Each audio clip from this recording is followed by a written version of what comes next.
The morning routine never changed. Victoria Sterling woke at 5:30, showered quietly and dressed in clothes that whispered rather than spoke.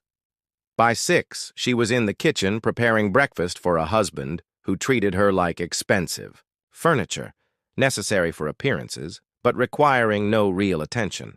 Adrian Blackwood descended the marble staircase at exactly 6:15 every morning, his tailored suits perfect, his dark hair styled to perfection, and his steel-gray eyes focused on everything except his wife. 3 years of marriage, and Victoria could count their meaningful conversations on one hand. She set his coffee cup down just as his polished shoes clicked against the kitchen floor. Black coffee, no sugar, no cream. She had learned his preferences through observation, not conversation. He took the cup without acknowledgement, scrolled through his phone, and left for Blackwood Industries without a word. Victoria remained at the kitchen island, eating her toast in silence, wondering how her life had become this beautiful, suffocating cage. The memories of how she ended up here still stung like fresh wounds. 3 years ago, she had been Victoria Sterling, a bright business graduate with dreams of changing the world. Then her father's construction company collapsed under the weight of bad investments and worse partnerships. The debt was staggering, enough to destroy 3 generations of her family's modest wealth. Diana Sterling had made the arrangement with tears in her eyes and desperation in her voice. The Blackwood family needed their heir married to someone respectable, quiet, and manageable. Victoria's family needed salvation from financial ruin. It was business, pure and simple. Adrian had been coldly professional during their first meeting, explaining the terms like a merger agreement. She would be his wife in name, attend necessary social functions, and maintain the appearance of a stable marriage. In return, her family's debts would disappear, and she would want for nothing material. What she hadn't expected was how thoroughly he would ignore her existence. Victoria finished her breakfast and retreated to the garden, her sanctuary in this loveless mansion. She tended to roses that bloomed more beautifully than her marriage, finding solace in nurturing something that actually responded to her care. The vibration of her phone interrupted her thoughts. Adrian's name appeared on the screen. Unusual, since he never called during business hours. "Hello?" she answered, her voice careful and neutral. "Victoria." His deep voice carried its usual chill. "I need you to attend an event with me tonight." She blinked, startled. In 3 years, she had never appeared publicly as his wife. "What kind of event?" "Business gala, international investors. 7 o'clock. His tone suggested this was a command, not a request. Why now? The question escaped before she could stop it. A pause. "Business reasons. You're my wife. It's time you acted like it." The line went dead, leaving Victoria staring at her phone in shock. After 3 years of being invisible, why did he suddenly need her visible? That evening, Victoria stood before her closet feeling lost. She owned beautiful clothes. Adrian's money ensured she lacked nothing material, but she had nowhere to wear them. Finally, she chose a deep emerald dress that brought out her green eyes, something she had bought in a moment of optimism that had long since faded. At exactly 7, she descended the stairs to find Adrian waiting in the foyer. He looked devastating in his black tuxedo, every inch the powerful billionaire CEO. When he saw her, something flickered across his face. Surprise, maybe even appreciation, but it vanished so quickly she thought she imagined it. "You look acceptable," he said, offering his arm with mechanical courtesy. Acceptable. Victoria swallowed the hurt and placed her hand on his arm, feeling the warmth of his body through the expensive fabric. It was the first time they had touched in months. The Grand Meridian Hotel ballroom glittered with wealth and power. Victoria felt like an actress playing a role she hadn't rehearsed. Adrian's hand rested on the small of her back as he guided her through the crowd, introducing her with practiced efficiency. "My wife, Victoria." he would say, his voice giving nothing away. Most people smiled politely and moved on, but Victoria noticed how the women looked at Adrian with obvious interest, and how the men's eyes lingered on her with appreciation. She began to understand why Adrian had brought her. She was beautiful arm candy, proof of his desirability and stability. Then she met James Thompson. He was different from the others.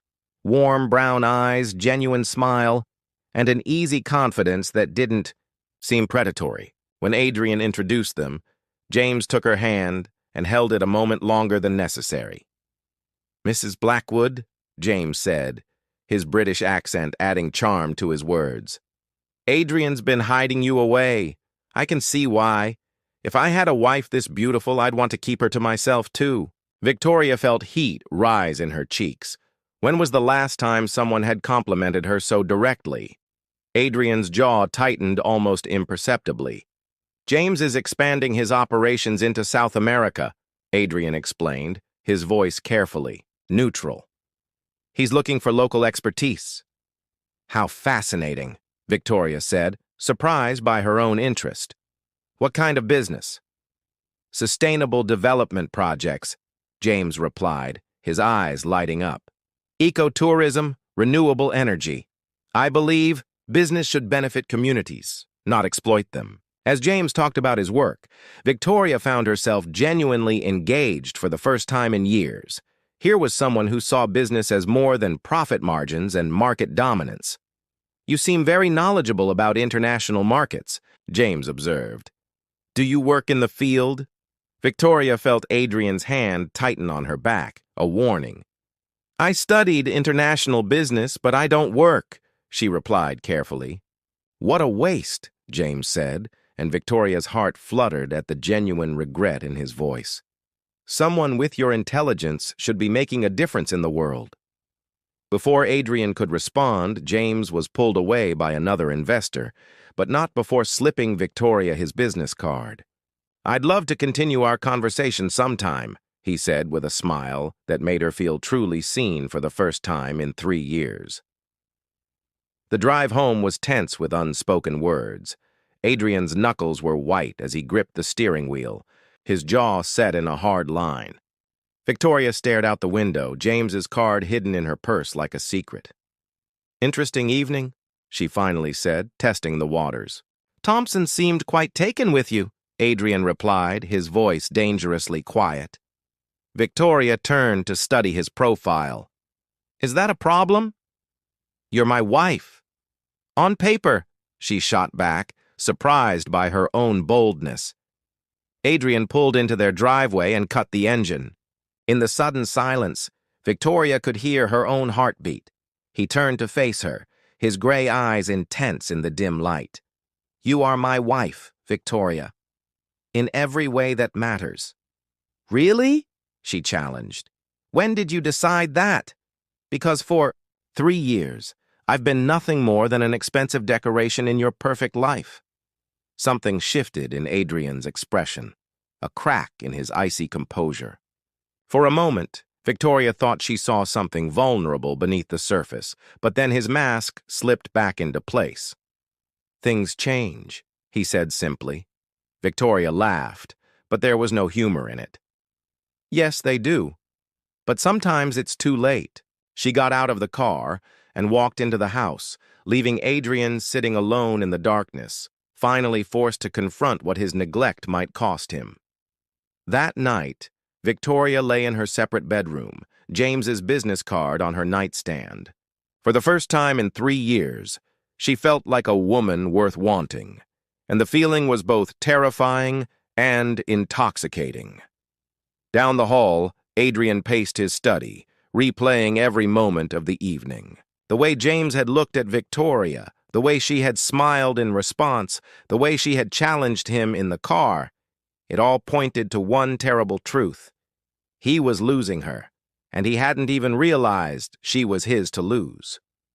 The game had changed, and Adrian Blackwood was no longer sure he knew the rules. Victoria woke to the sound of movement in the kitchen below. Strange. Adrian always left before she stirred. Curiosity drew her downstairs where she found a sight that stopped her cold.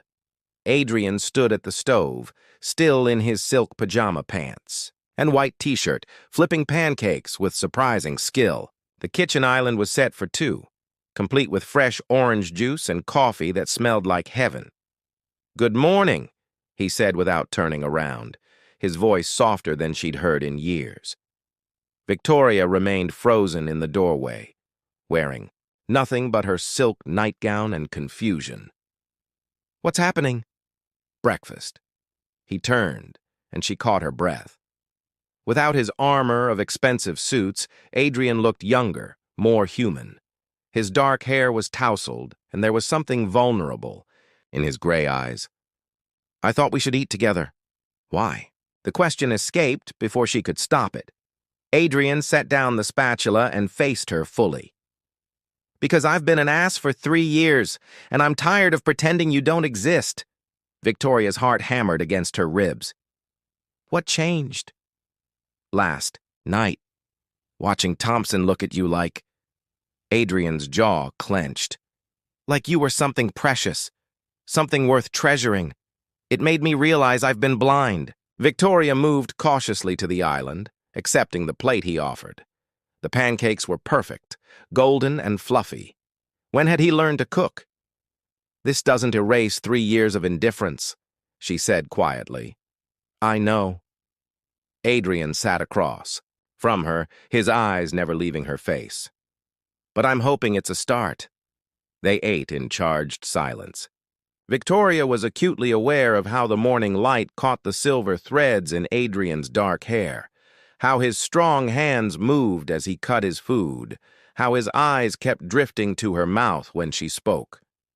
"I called Thompson this morning," Adrian said suddenly. Victoria's fork froze halfway to her mouth. "Why?" "To decline his proposal for partnership." Adrian's voice was carefully controlled. "I told him Blackwood Industries wasn't interested in his projects." "That's not your decision to make for me," Victoria said, anger flaring. "You're right." Adrian set down his fork. "That's why I'm offering you something better." "Better how?" "Work. With me. At Blackwood Industries.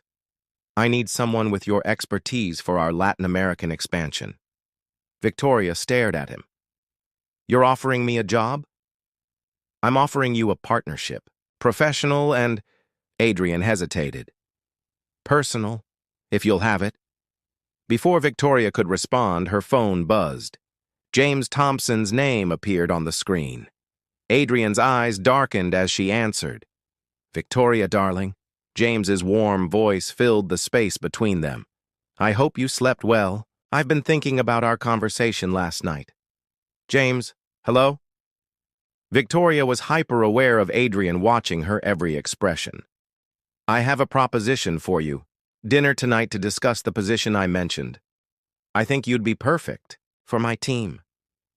Victoria looked at Adrian, whose knuckles had gone white around his coffee cup. Something reckless stirred in her chest.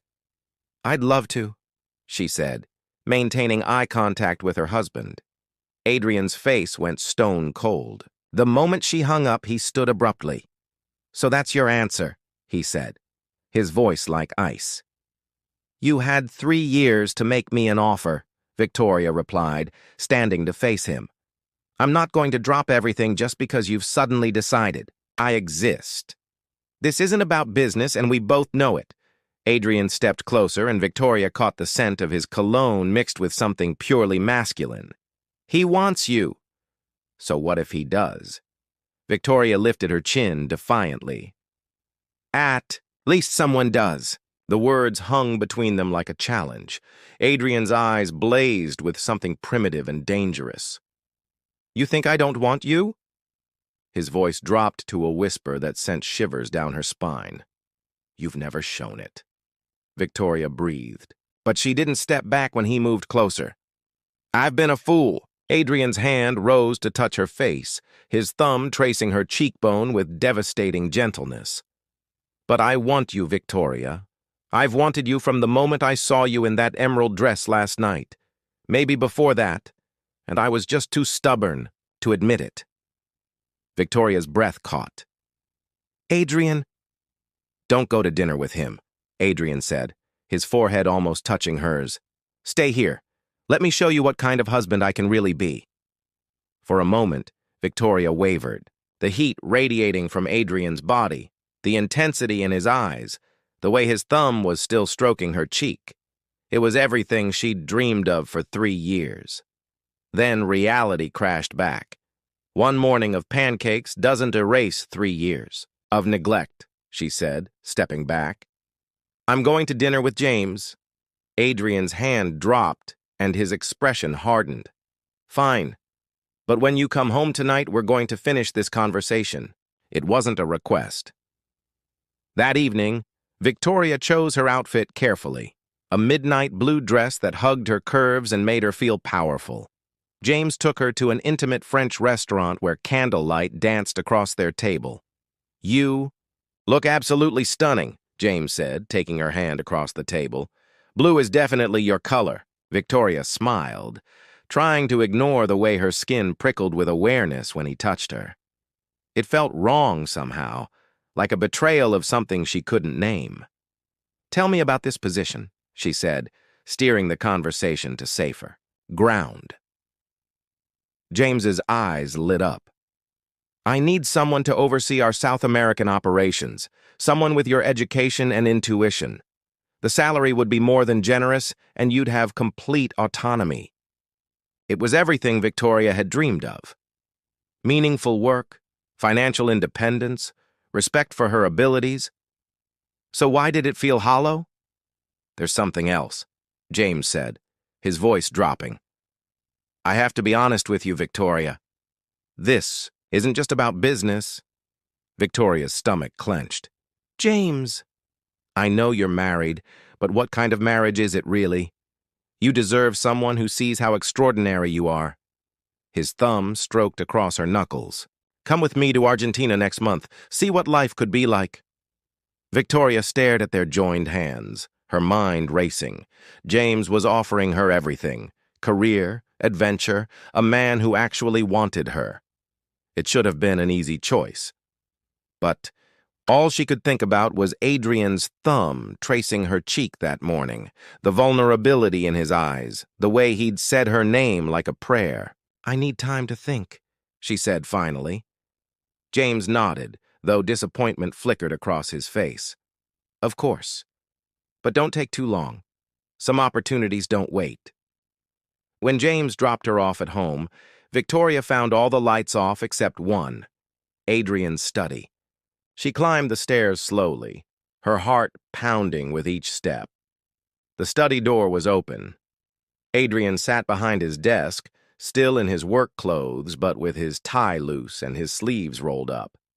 He looked up when she appeared in the doorway, his gray eyes unreadable. How was dinner? He asked quietly. Educational, Victoria replied, stepping into the room. Did he make you an offer? Victoria nodded. A good one, job in South America, complete independence. Something flickered across Adrian's face. And I told him I'd think about it. Adrian stood slowly, moving around the desk to face her. What's to think about? It's everything you've wanted. Is it? Victoria searched his face. I thought I knew what I wanted, but today changed things. How? Victoria took a shaky breath. You changed things. Pancakes and coffee, and looking at me like I matter. Adrian stepped closer, close enough that she could see the flecks of silver in his gray eyes. You do matter.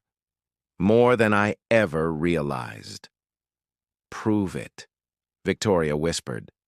The challenge hung between them like a lit fuse. Adrian's eyes darkened, and when he reached for her this time, there was nothing hesitant about his touch. His hands framed her face as he kissed her, and Victoria felt 3 years of loneliness and hunger pour into that kiss. She melted against him, her hands fisting in his shirt as he backed her against the wall.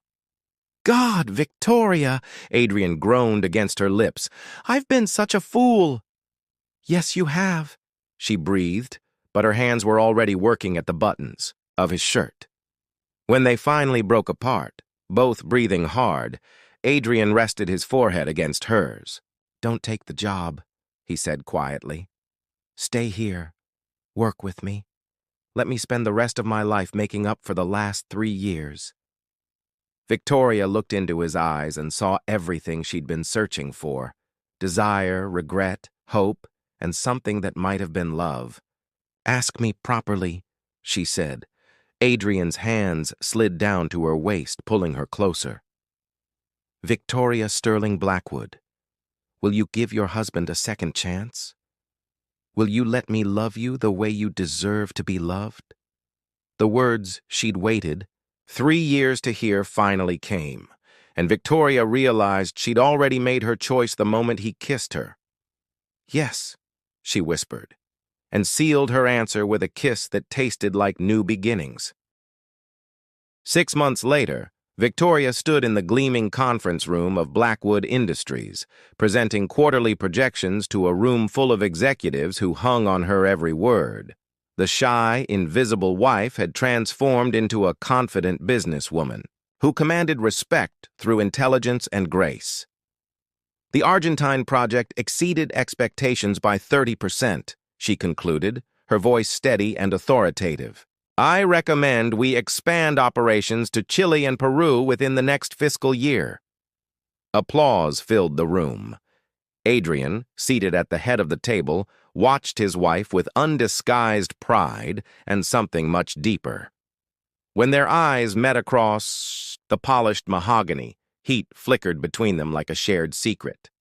Excellent work, Mrs. Blackwood, said Robert Chen, the head of international operations.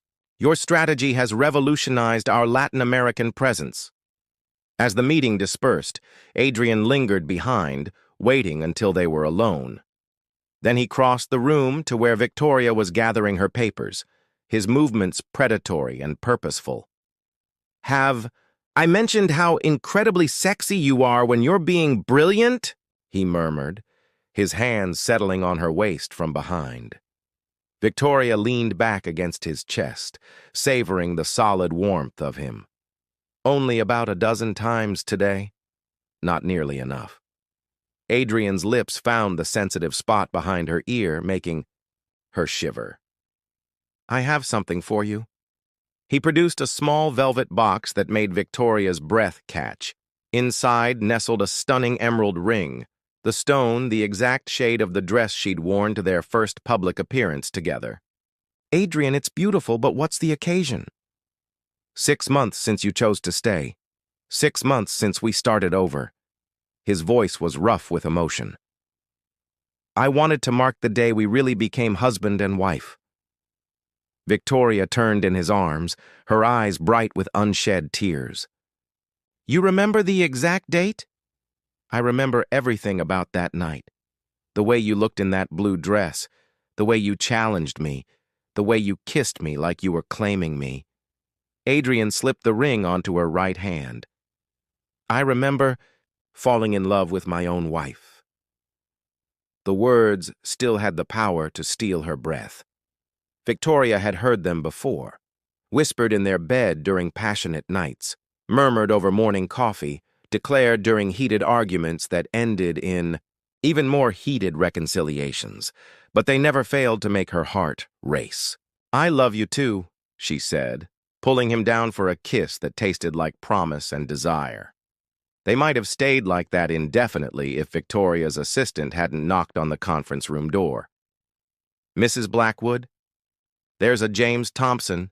Here to see you. He says it's urgent. Victoria felt Adrian's body tense against hers. James had tried contacting her several times over the past 6 months, but she'd never responded. What could be urgent enough to bring him here? They found James waiting in the lobby, his usual polished appearance slightly disheveled. When he saw them enter together, Adrian's arm possessively around Victoria's waist, his face fell. Victoria, thank you for seeing me. James's eyes took in her transformed appearance, the confidence in her posture, the glow in her cheeks, the obvious intimacy between her and Adrian. "You look happy." "I am," Victoria said simply. "What can I do for you, James?" "I'm in trouble." James ran a hand through his hair. "The Argentine project collapsed. I made some bad investments, trusted the wrong people. I'm facing bankruptcy, possibly criminal charges." Adrian's arm tightened around Victoria, and she could feel the tension radiating from him. "What does this have to do with my wife?" James's eyes fixed on Victoria with desperate hope. "I need someone with your expertise to help salvage what's left. You know the markets, you have the contacts now. I'll sign over 40% of the company if you'll help me rebuild." It was a generous offer, more generous than James could afford. Victoria studied his face, seeing the desperation there, the genuine fear of losing everything he'd built. "James, I'm flattered, but—" "I know you're happy," James interrupted. "I can see it. But this is your chance to build something of your own. To be more than just Adrian Blackwood's wife." The words hung in the air like a challenge. Victoria felt Adrian's body go rigid beside her, but when she looked up at him, she saw something different than the possessive jealousy of months before. He was waiting, trusting her to make her own choice. "You're right," Victoria said finally, and she felt Adrian's sharp intake of breath. "I could build something of my own, but I already have." She gestured around the Blackwood Industries lobby, then looked at Adrian with love shining in her eyes. "This company, this marriage, this life, I'm not just Adrian's wife anymore. I'm his partner. In every sense of the word. We built this together." James's shoulders sagged in defeat. "I see. I'm sorry I bothered you." "Wait." Victoria's voice stopped him at the door. "I can't help you personally, but I know someone who might be interested in your proposition. Robert Chen has been looking for expansion opportunities." Hope flickered, back to life in James's eyes. "You'd do that for me? After everything?"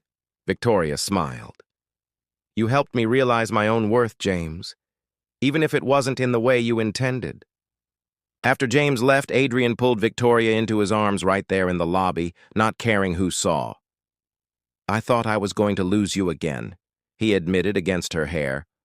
"Never," Victoria said fiercely. "I'm exactly where I belong." That night they celebrated in the privacy of their home, no longer the cold mansion where they'd lived as strangers, but a warm space filled with laughter and love. Victoria had redecorated, softening the harsh edges with color and life, just as she'd softened Adrian's heart. They made love with the passion that had grown stronger with each passing month, each touch a promise, each kiss a declaration. Afterward, lying tangled in their bed, not separate rooms, Victoria traced patterns on Adrian's chest while he played with her hair. "Do you ever regret it?" Adrian asked quietly. "Staying? Giving up that independence James offered?" Victoria propped herself up to look at him, her emerald ring catching the moonlight. "Do you know what real independence is? Tell me." "It's choosing to share your life with someone who sees all of you. The brilliant businesswoman, the woman who tends roses, the woman who cries at romantic movies, the woman who challenges you to be better." Victoria's voice grew soft with emotion. "It's being loved for exactly who you are." Adrian's hand cupped her face with infinite tenderness. "And do you feel loved, Mrs. Blackwood?" "Completely. Utterly. Desperately," Victoria whispered, sealing the words with a kiss that promised forever. "Good," Adrian murmured against her lips, "because I plan to spend every day for the rest of our lives proving it to you." 3 years of silence had become a lifetime of conversation. 3 years of distance had become an intimacy so deep it took Victoria's breath away. And a marriage of convenience had become the greatest love story she could have imagined. As dawn broke over their city, Victoria and Adrian Blackwood faced their future as true partners, in business, in love, and in a life they'd chosen to build together. The arrangement their families had made was long forgotten, replaced by something infinitely more precious, a love they'd fought for, earned, and would treasure for all their days. The woman who had once been invisible had found her voice, her strength, and her heart's true home in the arms of a man who'd learned that the greatest wealth wasn't in his bank account, but in the love of an extraordinary woman who'd chosen to stay, and they lived passionately, completely, and utterly in love ever after.